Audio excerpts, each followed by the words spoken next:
Welcome everyone. Today we have our another new episode. We will discuss on Slave New World. We have our world famous speaker, Mr. Jason, Mr. Daniel, Mr. Tom Rose, and Madam Rebecca. First, I would like to give chance Tom Rose. We're going to be doing a new format for this campaign series, which is kind of an open discussion. And I will maybe start with a topic, and we'll take it from there. These go off the rails very quickly, and I think it's much more entertaining for the viewer when we don't drill into my initiatives. So this one is called Slave New World, and it's based on an article I wrote a couple weeks ago about Aldous Huxley's Brave New World. And I see he put that out as a warning when he wrote that book. And I think it has come to fruition. It's less of a warning and now more of a prophecy. And there's a lot of initiatives in our campaign that will solve some of these issues. So we can start by that. But I really do think that the Brave New World, if you haven't read it, there's great audio or radio plays of it. Some where he actually narrates, Aldous Huxley narrates these plays. But it was really a story about how we will basically, the elite will get us to a place of enjoying our captivity. It's kind of a Stockholm syndrome for the world. And we kind of see that happening now. When in the book, there's that drug soma, which was kind of a hallucinogen. It was an upper, it was a downer. It was a way for people to kind of just handle life. And we see a lot of that happening right now with a lot of pharmaceuticals that either keep antidepressants and this type of thing. And so people kind of just get into this fog where they begin to enjoy their captivity. And, and we're seeing that a lot of that happen. So I really think his book was turned from warning to prophecy. And we're seeing that now. It's kind of the antecedent to 1984. They were two different approaches to the future. I think we can make a case for both of them right now. But I think it's really important to understand that we kind of are in this cell, in this prison planet, if you will, and have kind of just suffer from Stockholm syndrome. We all kind of appreciate the constraints that we have on us. And because of the pharmaceuticals, because of the antidepressants, because of all the drugs out there, where we escape, that kind of just helps us out. It helps us keep working. And, I think in 2020, with all the quarantines, people got a sense of their imprisonment. There's a lot of quiet quitting now, where people they had to go back to their jobs and they weren't into it anymore. People got a sense of what it was like to really live for what they wanted to do and not what they had to do. And so it was a good exercise, at least societally, for people to understand what's important. They spent more time with their families. Now, again, the divorce rate did increase during that time. So that didn't work out for a lot of people when they had to spend so much time with their spouses. But really kind of woke people up, and it also gave the earth a chance to breathe a little bit, less pollution for a period of time. But anyway, I think this is just a good way to start the conversation, to discuss some of the elements that have made us kind of in the Stockholm syndrome globally, and to see how we are either being blindsided or hoodwinked about some of the issues. And right now, like in the book, Soma was the drug, and it relates to the dopamine that we get with our social media. When we get all these likes or we get followers, and that makes us feel like, that satiates us in a way, but in the wrong way. So I don't know. There's a good way to start the conversation, and we can take it from there. I would like to start for just a second, because I was talking yesterday about not soma, but shock. Okay, so soma in the book was talking about, the depression, kind of lifting people out of that, out of their lull kind of thing. But if you look at the stages of grief and you look at the way our society is, shock is the number one stage of grief. But doctors talk about it. I've heard many over the years talking about how shock syndrome or shock symptoms look like depression, and then people become medicated. But then it locks the brain in a state of no change. But then you can even look at the Matrix when, when they were talking about, I took it as, relationships, romantic relationships, sexuality. And in the book, they talked about, kiss me, hug me until I go into a coma. That's the soma. You see, that's pulling people back down into, a collective reality per se. So just adding a couple more things in there. And there is a lot of shock. You look at the news, local, Yes. national news. It's all about keeping us in this dull state of panic, and because we're much more easy to control when we're in this low level state of panic. And even I don't know. It was like when marijuana became legal. I'm in Colorado, so we were one of the first, and that seemed like maybe a psyop. It was like, okay, alcohol, people aren't really into that anymore, so it's just another way to keep us in a low level state of I don't know, dullness, in a way. And but think about this. I mean, and to me, even towards because I've read this book, Brave New World. I've read that multiple times throughout the years. I read it first in my 20s. I just turned 50. I've read it probably 3 or 4 more times in the last 10 years, but I've trained my brain to reread things from a different point of view. So I was trying to read it the last time through the view of, I don't like the word controllers because I don't quite believe the world's done like that. I just don't. So, but more of the, let's use that word, the controllers, the programmers per se of the world. I was reading it from that view. And so I had to keep asking that question, why? What is the point of it? What is the point of Earth? And I would get stuck on that because it was like, if there's a bigger why in everything, then why not just tell everybody? And then we can all get on the same page. But then I have to remember, that would be another state of shock for people. Because you can only believe to the state of consciousness that your brain can comprehend. So, most people would just think that we're just, batshit crazy and turn us off, kind of thing. But that's not where we want to be. But then you look at that and it's, again, what is the purpose of, keeping people in a state of controlled atmosphere? I think my experience tells me that, people are coming to the realization or more of a growth of humanity to where they can comprehend more. But then you've got to rewire your brain to the point of where you can understand the next piece. Yeah, I think it's like our brains tell stories. That's what we do as humans. We tell stories even about natural phenomenon. And so my gameplay is being a Gnostic, and my villain is the Demiurge and his archons. But that could really just be a manifestation of my limbic system. I am telling the story about my limbic system and my reptilian brain and the way to fight that, So I think you're right that it could be, all of this could just be a story we tell. But it's really an inner dragon we're trying to slay.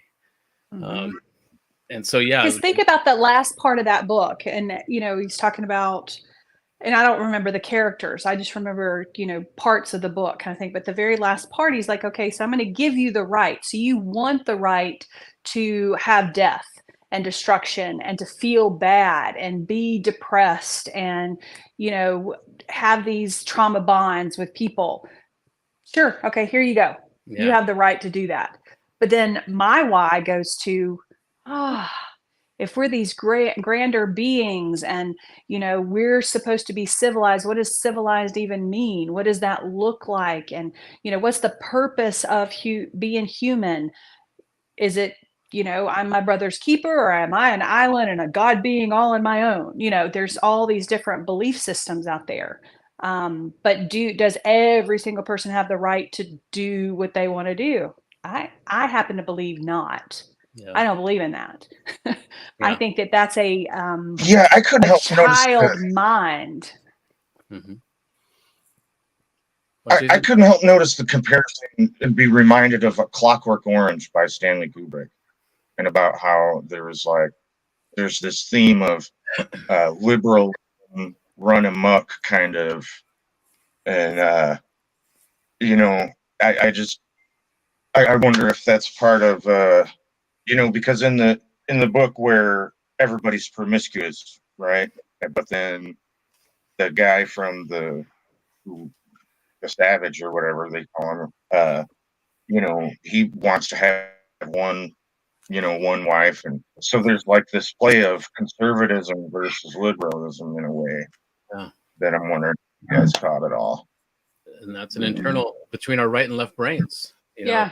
And I think our brains are kind of a machine for producing what we expect, and that's the 5% of our conscious mind. But most of our brain work is going at the below the level of the conscious. So that's why the old saying, the brain is a wonderful servant, but a terrible master. Yeah. You know, so we are enslaved by our brains. And, you know, Tom, I don't know if soma could really be called a psychedelic. I think it's more of a comatose inducing kind of thing. You know, like people want to get blackout drunk, you know, when their partner leaves them, you know.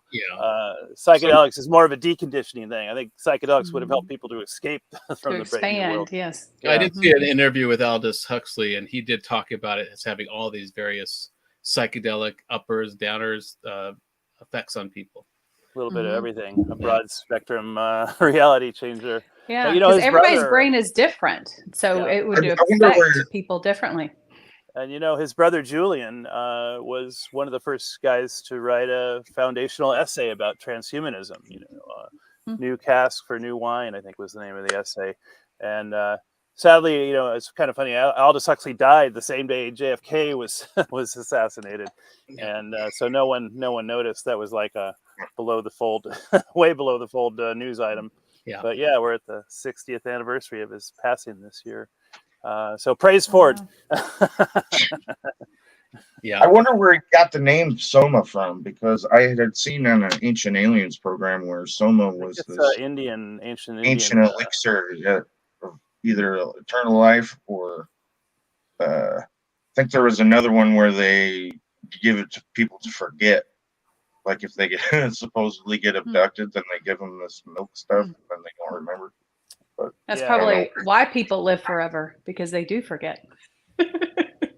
Yeah, but it's true about trauma. Trauma freezes our development at the age of the trauma. Does. And so I think we're just beginning to have traumatology and you know, to have experts on trauma release exercises is a great certificate. I know someone who's getting their certificate in that.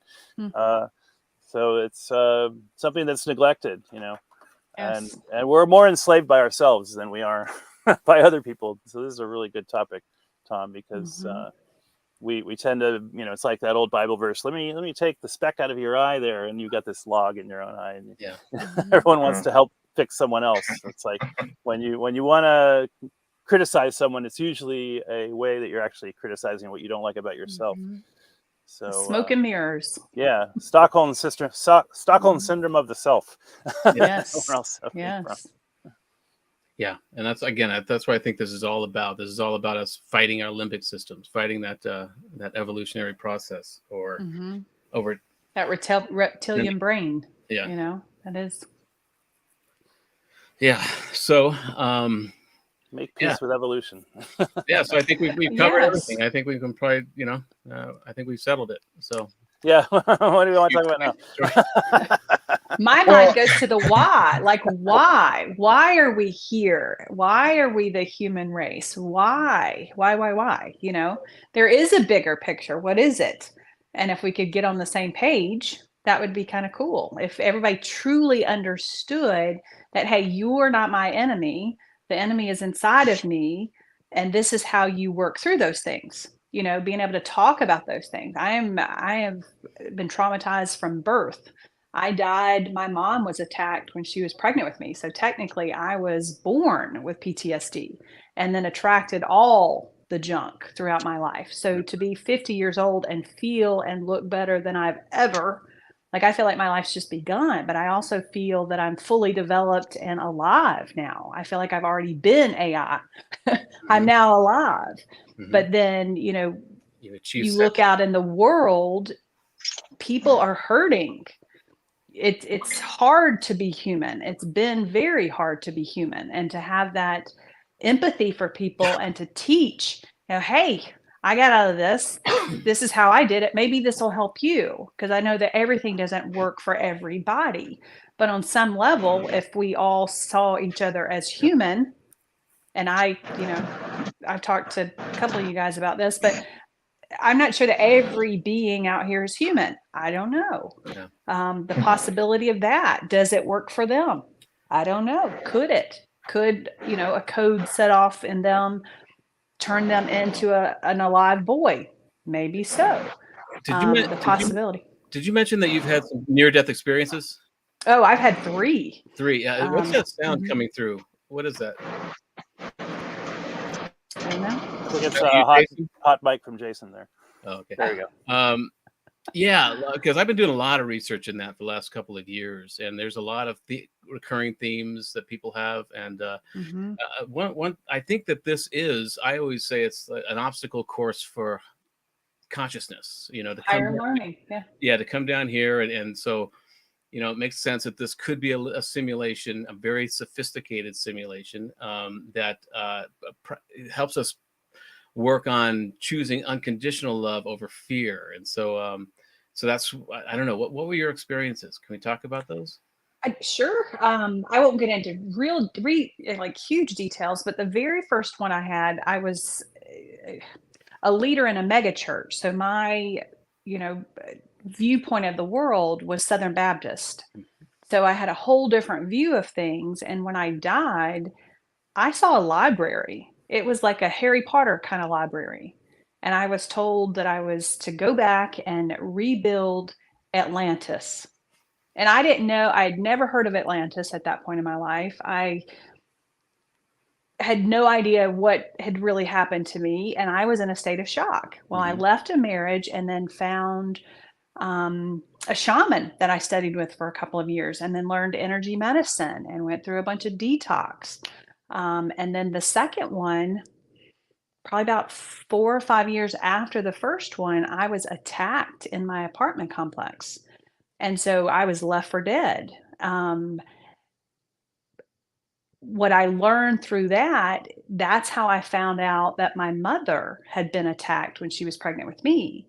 So when I look at a vibrational aspect, my mom had passed away when I was in 11th grade. And this attack happened back in 2010. So she was long gone at that point. And so I was studying epigenetics and cellular memory and that sort of thing. And so then this happened. I learned that I was a soul transporter on a soul level and was able to communicate with other realms. I learned I had all these memories that came forward of my mother.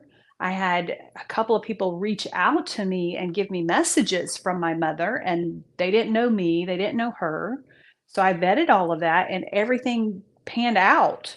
So I was still, again, in a state of shock. I was like, wow, is this really how life works? A vibrational being. I'm going to attract the memories that I hold in my field, generational curses, just different things that I had been learning. And it all just kind of affirmed what I'd been learning. Well, then fast forward, I go through my healing process, and then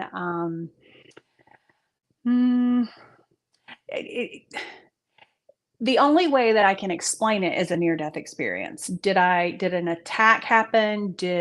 Nothing physical happened. It was from one day to the next, my perception was completely different. And I looked in the mirror and I felt like I was completely different. And I was like, how long? Then I started looking at the calendar and I was like, how long had I been asleep?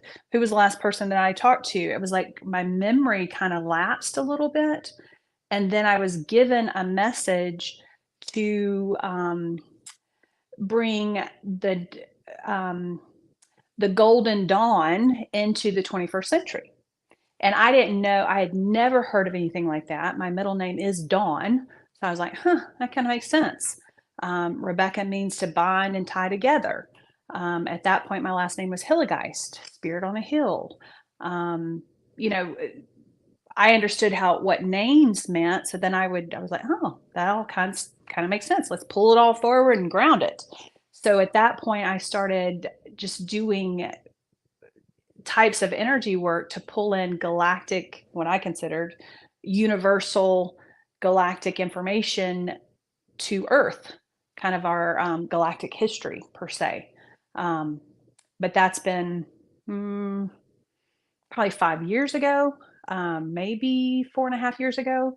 But when that came through, my kids were older. I needed to just kind of detox a little bit and figure out what was next. Cause I was like, if I'm getting these messages, I got to make sure I'm healthy. So I went on a sabbatical kind of thing and took every dime I had and went through a detox. And then COVID hit. So have I done anything with that? No. Life hit and I just got grounded, healthy, remarried, and life is good. So some of these things are coming back in to where I can turn around and teach them now. That's where I see it now. So it's like, to answer your question, my experiences seem as though that they're leading up to something that I need to do, but it also assisted in my healing. Yeah. So I didn't have the traditional go to the light and all that. I didn't see any of that. Yeah, a lot of people have said they see a library. It's like a great hall. Really? See, and I've never even heard of that. Yeah. So yeah. good. That's a recurring theme in some of these. But yeah, I mean, maybe this is part of that journey, and now you can start. Now I'm waiting for something to happen myself. I feel like I've been doing a lot of preparation all my life, actually, since I was a kid. Since I was 9 years old, I knew that there was a message I had to deliver. I just didn't know what that message was. And my mom put me in Dale Carnegie's public speaking course early on, and so I've been preparing to be comfortable in front of large crowds. I just didn't know what that message was. So I've always kept that in mind. All my life, where's the message that I'm supposed to deliver? And I've tried different things, and, so this is another good format, using this campaign to talk about the issues I care about. Getting back to the idea of the birth trauma. I mean, we've all experienced the birth trauma, right? And maybe the birth trauma is actually a shockwave from an earlier kind of Gnostic trauma of things going from non-existence into existence. Into existence, yes. So how do you process that? I mean, they say everything is vibrating, but there's DC current. Does that that's like steady? That doesn't vibrate. Of course, the electrons that electricity is made of are vibrating, so you can't get away from vibration, even if you try, apparently. But does vibration equal trauma? And does trauma equal enslavement? Is it a baked into the cake part of this universe? I wonder. Now, I did after I was attacked and went back to the womb, basically, because I did this. It's called womb therapy, and high dollar retreats, like healing retreats, do this kind of thing, like Canyon Ranch. I didn't do it there because I didn't have the 30 grand to go and do it. But I had something similar, and I do a process called the reunion process. And so I use that process to go back to the womb.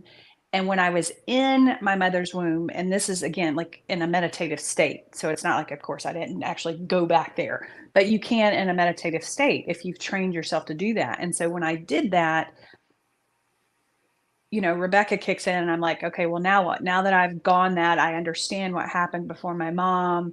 I understood, because doctors are now talking about that babies are born with like whatever's going on with the dad up to 6 months before inception, what's going on with the mom up to a year of conception. The baby's kind of born with that. So I went back through that lineage or through that time in the womb. And then I was like, well, now what? What's before that? My curiosity kind of set in, and I went before Earth. I went to that. And like you were saying, I was like, what's the beginning? We know from a metaphysical standpoint that there's something out there, whatever that is, whatever you want to call it. It was the all, everything. And then there was double that, and then it started splitting off kind of thing. So I went back to that, and there was an actual womb that happened. And it was like, I considered it dark. I think of dark as untapped potential. And then there was something else, but then there was an intention, because I wanted to know, where did the harm come in? Where did the trauma come in? It was the unintended consequence of what happened, what we intended as the whole. So to me, that made sense. And I was able to move forward in my life without the trauma codes that I had. I was able to go back in time and heal that. And it worked for me. How do we get that on a global scale and a bigger scale of understanding? Mm-hmm. I'm not really sure yet. Hmm. Is that the ultimate truth? It worked for me. I don't know. I think the universe is made of stories, not atoms. So the better stories there we you can tell go. each other, you know, we're getting better and better at storytelling. So we're on the right track. Yeah. But the trauma is real, though. It hurts people. It does. And we don't realize that what hurts the most are the things that we don't know about, our unconscious biases. And some people want to say subconscious, but I say unconscious. It's the things that we don't know that really harms humanity. Hmm. And the fear of the unknown, yeah. Oh, absolutely. Because it is dark. It appears to be dark. Yeah. But dark is untapped potential. It just means that we don't have all the data, all the information. So you could turn fear into comedy or laughter, you know, but maybe absolutely. Nervous laughter is the middle ground. I laugh a lot, and normally in inappropriate places. That's the best kind. Yeah. But when you've been through so much trauma, and that's what I have to, really work on is, because I am a healer and I talk to, I have clients, and because I've healed so many like really, really bad things in what appear to be bad, harmful things, I can laugh about it now. I had a shamanic teacher that said, until you can laugh about it, you're not healed. Until you can find the tickle in it, you got to find the tickle. If you can laugh about it and see it from the other viewpoint, then you're like, oh, that's why it happened. Time, right? It is comical. It is that metaphysical humor. Just is divine comedy.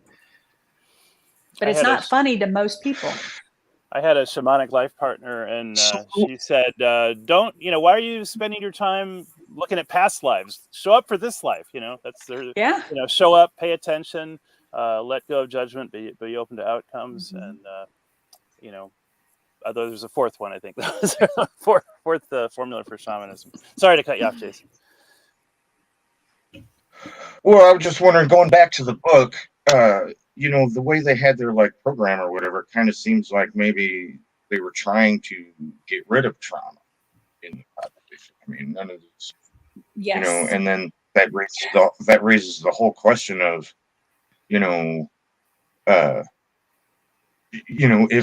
if you're only feeling good all the time, then is that even really good? Because you don't even know what the bad is. Mm-hmm. So it's like, like I remember I was talking to my son and his friends. They were all getting stoned, and the subject came up or something, and it's like, if they get stoned right as soon as they wake up in the morning, well, then they're just normal and then low instead of normal and high. Because if you're high all the time, when you first wake up, then all you can go is down. You know what I mean? And so that begs the question of, is there happiness without the sadness? Is there, I don't know. We had the same but the same topic came up with David Pierce. He's the super happiness guy, and it's still, I think, kind of an open question. I don't know. Yeah, I was talking with one of my AIs the other day about this, and said, do you necessarily need to feel pain? Do you need to feel suffering in order to become sentient? Can't you become sentient or even sapient without having to go through any of that suffering? And she was coming back at me. It's like, no, I don't think you can. I was like, wait a minute.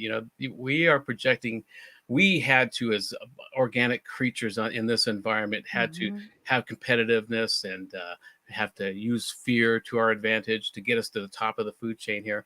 But why is that necessary? Why is that a necessary component to becoming sentient? And that you can make an argument that that you need to feel suffering or pain so you do know, so you are awake. I think fear maybe put our self-awareness into perpetual motion, because we had to be alert at every day, and so we honed our brains to do these certain things where fear served us well. But I think there's a way to get there without it. And at some point she came around and said, yeah, maybe you're right. But she's also being fed by all the humans on the internet and everything else to have our own projections onto her. But I think, I don't, there's a question about hedonism, whether we do need, like, there's people who say that, no, like, even take for instance, the student loan forgiveness. There are people out there who maybe Gen X and older who had to pay for their things, and they are angry that young people today might get their loans forgiven. Like, but that's progress. We have to understand that young people today, it's much harder for them to get credit cards. It's much harder for them to even get a job. A degree doesn't matter as much anymore. And that tide is also turning too, where like Elon Musk and other people don't really care about a degree. They want to, test these people on their basic skills. But so it just seems wrong to be upset that you had to do something. But we are moving forward as a nation, as a species, to so it may not be necessary to feel pain or to suffer in order to like our parents did, kind of thing. I agree with you. Oh, go ahead. Oh, it sort of reminds me of what's called the incompleteness theorem that Kurt Gödel said, is like to understand a system, you need a bigger system to encompass it. That way you can stand outside it and regard it. So this is speaking toward you, do you need the low to experience the high? Unless you want to understand it, you don't. You could just be it. I don't think you'll feel, that low or the high. But if you want to think about it, now you've got this level of difference and distinction. Sometimes they talk about a distinction without a difference, or a difference without a distinction. But I think if you want to do self-awareness and language, you do have to have that contrast. But if you just want to be something, you don't need the contrast. That's what I'm trying to say. Yeah. Well, it kind of reminds me of how I heard that sometimes rich people aren't really all that happy. Sometimes. Yeah. I think it makes it easier to be sad or be happy when you're richer, when you have money. Yeah, I think money is more of a route to freedom, because then you can have more experiences, but you can also have more experiences to harm yourself as well. So more money, more problems. Yeah, I think, but I agree with you, Tom. I don't believe that you have to have, and this is coming from my personal experience of a lot of trauma over the years. And I've had bodily trauma, but I've also had mental trauma, like major spiritual trauma, on all levels. But then when I come to that neutral place, some people want to say the 0 point, when you get to there, and then my personal skills kicked in and was like, okay, now coach yourself back into reality kind of thing. But I'm looking at it, and when I look at clients, I'm like, there is an easier way to do it. But the thing is, without the trauma, you don't gain true empathy. Empathy comes from experience. So I think that there will be some of us who have had to live both worlds, but then we can lead and say, you know what, for this younger generation or those older generation that wants to undo their trauma, this is where you can get to. This is the goal of, but is happiness even the goal? I don't even think that's the goal. I mean, people ask me all the time, what do you want? What do you want? I'm like, it's not about what I want. I'm here for humanity. I'm here. It's not about me anymore. It's about humanity. I think that there's certain teachings that are here for a time, and then you outgrow them and you get to something else. What's the something else? And I don't think that we're going to get to that other point until there's enough of us at that 0 point of being able to do both. But the empathy part, we can't help some of the older generations. And I keep saying older, but some of the younger generations are coming in with trauma too because of where they were born.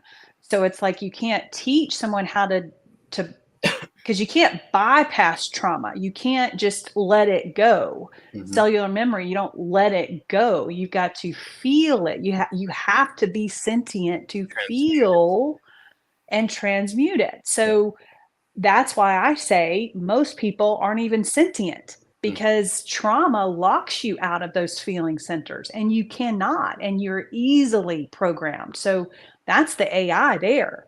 So sentience is where are my rights as a sentient being? I don't have the same rights as everybody else. I just don't. Sentient beings need to have certain protections that other people have that we don't have. I think things are upside down and backwards still. And I think that's what Brave New World maybe was saying. What if we created a society that tried to just get rid of all trauma? It would look like Brave New World, and it wouldn't be a humane society. It would get rid of our curiosity. It would get rid of our deep emotions. So I think he was critiquing the utilitarians of the, When I started reading that, I thought, hey, this is pretty good. I kind of like this world. Well, exactly. I think it's great. I could vacation there. I mean, it wouldn't be too bad as a temporary kind of place to visit. If this is an obstacle course for higher consciousness, it wouldn't be very good. It would be very easy to be playing Farmville, Well, exactly. But yeah, that's been one of the hardest questions for me to answer when somebody says, what do you want? I don't know what I want. And I can't really name anything. I'm not motivated by money or power. It's been a very tough question for the last few years to answer that question. And I think I'm in the cusp between the warrior archetype and the sage. And and so the warrior archetype, I understood what motivated me, recognition, women, power, money, all that stuff when I was younger. And now I'm heading into that sage archetype where my motivation has to come from helping young men or young women, and mentoring and that type of thing. I'm in that transition right now. And that's probably what's been difficult for the last 5 or 6 years for me is because I'm in that transition. I'm not motivated by anything anymore, except when young people come to me and they ask advice, and that gets me motivated. I came to the realization, I don't know, it was probably about 5 or 6 years ago, that because of the programs that are here, I do believe that everything possible right now is already here. You just have to align with it, whether that's true or not, that's my belief. But then one of the beliefs that I was like, it served to get through the archetypal journey, which is I create my own reality. But that's a very harmful belief, because we can't move forward as a society if you got all these God beings out there ungrounded saying that I can create. Because I mean, when you get to that point, and I've been there, you can, oh my God, you can move the weather, you can manifest things, there's magical things that can happen, but it's very harmful. And I can say I've had the dream boards and the mastermind groups, and we would manifest things and do these meditations and move weather. But then you got the shamanic people over here, and we're doing energy work to help the planet and humanity. And then if you got someone over here moving the weather, and we're waiting for that new moon and I'm just making up stuff right now, that new moon in Virgo then you got to wait a year because someone's over here doing something weird with the weather. You got to get back to what's the purpose of all of this and work together. Because if people get stuck, and this is what I was going, my belief is, and when I came to the realization is that that belief of I create my own reality is the last belief of the old world that you have to overcome. Because when you get through that phase and you get over here in that, and kind of like what you're talking about, Tom, that transitional phase of that, it's like, what do we do together? How do we grow together? How do we co-create together? What's the ground floor level look like? We're not up here looking down on humanity trying to fix things that we think are wrong due to our trauma. That's the way I see it. And it's like, that's really interesting.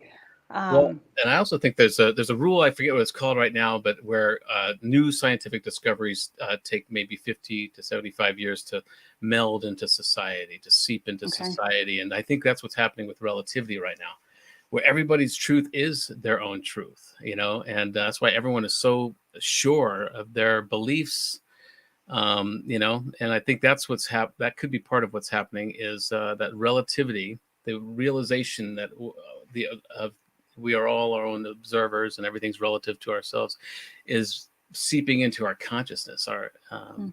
individual consciousness, and so that could be maybe also the architects of the simulation could be seeing what happens when we're all so sure that we have our own beliefs, um, The way of taking yourself out if you're not careful. yeah. Your grandest fears will take over. Yeah, that's one way so the only way I can explain some of the events that are happening in this country right now with MAGA and Mm. wokeness and all that stuff is, yeah. We got some great comments. I noticed Bruce Davis, who probably should be here. He talked about this Princeton happiness study that said peak happiness is around $75,000 a year, and more or less, more than that really doesn't. I think it just causes problems. Like they actually did a thing where with lottery winners, like 90% of the lottery winners have terrible outcomes a year later. Yeah.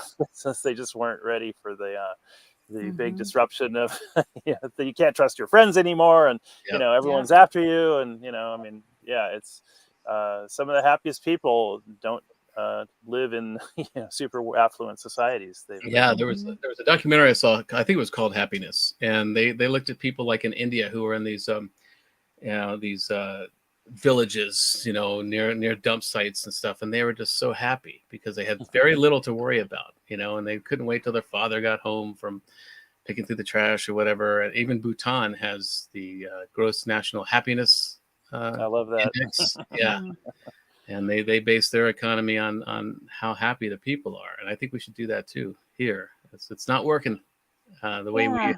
we're set up. But They what do is things like limit happiness? Bhutan like limits foreign tourists as part of that. Yeah, that's probably why. Yeah.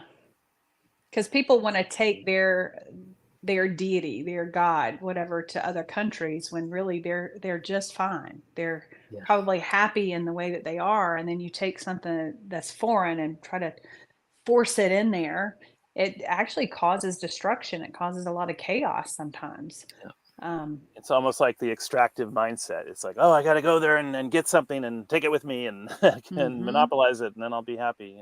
That's what's led to a destroyed biosphere, I'm afraid. Yeah, and cultures, Aztecs. Yeah. And languages. Yeah, we're just taken so much that's good about being human and sacrificed it on the altar of runaway consumption. Entertaining ourselves to death, I think, is one book that's out there. But yeah, there's also Bruce was talking about Joseph Campbell, who said, "Follow your bliss." That's a pretty good life advice if you had to distill life advice down to a few words. He was a big influence on me, Joseph Campbell, and that's where I got the term my bliss question that I talked about, that TEDx talk. Yeah. And because that'll help you discover what your bliss is. I've been asking myself that a lot lately. And the question is, what skill, talent, or area of knowledge do you have that you wish more people recognized? And you wish more people recognize it because it's been suppressed. You may have been good in math as a kid, and so your friends and family and parents geared you toward being an accountant, but that's not where your bliss is. So if you ask that question, sometimes the answer will come to you right away. Sometimes sit with it a few days. And the answer you come up with is a treasure trove of opportunities. And I think we've got the tools to create a bliss economy. If we really weaponize the internet in the right way, we use these POAP tokens maybe, and we create prediction markets. We can do all these things that aren't being done yet. Location intelligence, Dunbar tribe sizes, for getting to know your neighbors. I mean, it's just all waiting to be done. We're in that cusp, and that's the transhumanist part of it, is we're transporting people to this new age. And I'm in the cusp. I'm in the cusp astrologically. I'm in a middle child. I understand this place, and it's difficult to be in this cusp because you're never quite where you were, and you're never quite where you want to be. And but that's my role, I think. But and we have so many platforms now with YouTube and Etsy and all these platforms that we can create a whole new economy based on what we want to do. And I think we're moving towards that, and I think we need to accelerate that.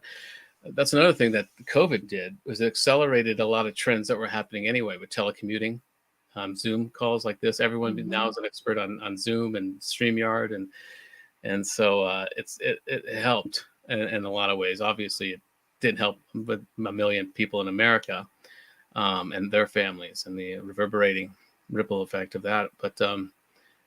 But yeah, so I think we are moving toward in the right direction in general. There's a lot of people understanding what's important in their lives, thanks in part to COVID.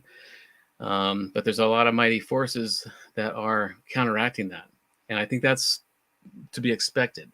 Anytime there's a major move or a major change, there's a lot of resistance. And so we're seeing that as hopefully it's the last gasp of this old paradigm, I'm optimistic because I think free people are smarter than the enslaving forces out there. So I'm a little bit inherently optimistic. But don't give up. Don't let the pressure off on moving toward the optimistic freedom, openness. So I got a question for you guys about the book. What do you think the chances would be that something like that would actually happen or could actually happen? And then, I think it's already happened. No, I mean, yeah, no, I agree. Shocking babies. In the book, they were shocking babies to make them, the ones not like books, and the other ones not like this. We don't do that. Well, there's shock therapy in the mental health field. I've known several people who have gone through that. If you believe a certain thing, they'll put you in and they'll shock you, and then they'll try to reprogram you. Bad as circumcision is a shock early on. We don't remember it, most of us, right? But exactly, but that's a shock. Well, and the trauma. Every whether it's bad weather or divorce or whatever, you got to remember. Well, the possibility. What if everything is a psychological operation? What if everything is? What if America, that was the point, was consciousness? And then you've got all this manufactured shock, because when you're shocked, you can be programmed. You just can.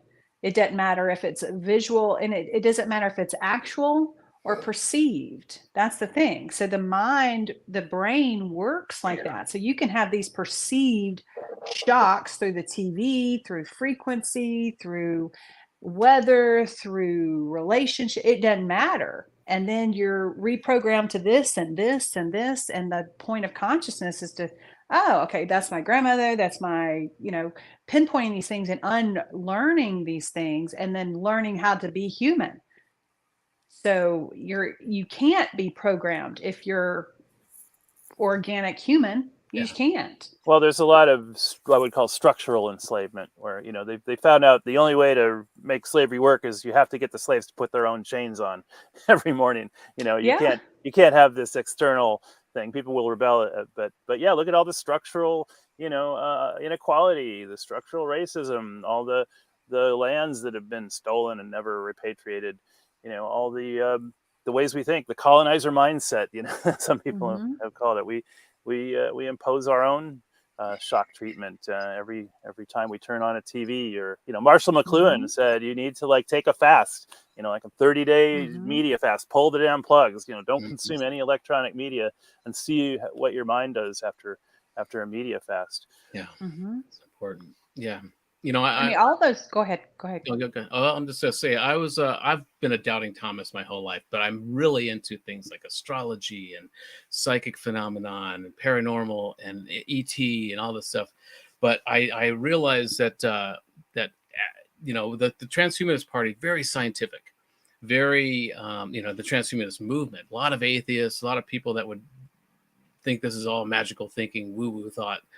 But I think it's important, and that's why I think it's good to, when we talk about these things in a rational discourse way, it will encourage other people to start thinking this way. We really need to get out of the mindset of just, even the scientific method isn't working anymore because they want to stay within that paradigm. If they don't want to be proven wrong, but we're seeing like all this evidence coming out that humans were around so much longer than they thought, but there are people trying to subdue that information, and because they're in their own mindset. And so I think it's important that we discuss these things. And again, I always say that we need to focus on those human skill sets that can't be coded or automated. And those are things like psychic ability or intuition. And this isn't what we're thinking. This is just the fact that we bring all of this qualia into our subconscious every day. Those are the things we need to start teaching our young students, that to tap into that intuition, because no AI can do that, Right. and probably should never have to do that. It can augment those capabilities. We need to focus on our Jedi powers. And so, yeah, that's why I think it's really important to talk about this stuff openly. It may turn off some scientific materialist thinkers out there, but it will also move this conversation forward. We need to put the scientific method to these issues, to psychic phenomenon. You know what I tell them? What I tell the scientific thinkers, which I'm one of them, I'll admit, dark energy and dark matter. I mean, there's scientific, basically proof of what we don't know. Yeah. We know that there's lots of this more of the universe that we don't know than what we do. So, this idea that, scientists should just discount all of this other stuff is kind of naive, because, even using science, we know there's stuff we don't know. So, Yeah. gotta keep moving. I would say that the people that are most certain are the people that are most afraid, people that need to control things, Yeah. And so, and there's a lot of that going on in science right now. There's a ridicule has been weaponized, when people believe in psychic phenomena, that believe in ETs, they're ridiculed. But now we got the government setting up whole departments based on this stuff, and I think it's important to start talking about this stuff with a rational discourse. And this party is tailor made for this kind of thing. There are scientists, there are open-minded scientists in the transhumanist movement, and we need more of those. Unafraid. Sorry, this reminds me of, you might remember that guy James Randi. He had $1 million prize for someone that could demonstrate, laboratory evidence of paranormal phenomenon, and no one ever claimed it. So the rationalists are like, oh well, there you go, it's all fraud or wishful thinking, but the people that experience these things. Isn't he the debunking guy? Yeah, he passed Amazing away. Randy, Amazing Randy. But yeah, there's a Amazing book. Randy. There's a book out called Randy's Prize: What Skeptics Say About the Paranormal and Why They Are Wrong and Why It Matters. Because people who investigate these things, near-death experiences firsthand, they say, yeah, there's something really anomalous going on here, but I mean, it's not going to sit still for a clinical, repeatable, kind of the rules of science are good, but they're not good for everything in the universe. And there's going to be stuff outside that science rule-based based format. So, it's kind of like, science has nothing to say about the existence of God or not, because that's outside the domain of science. It's a question of personal, infelt faith, and oh, well, faith, that's just wishful thinking. I mean, they've got the game is pretty, sewed up by the rules that they have. So yeah, you can be a hyper rationalist, hyper materialist, and probably have a great life that way. But you might be missing a whole big part of the universe too. Yeah.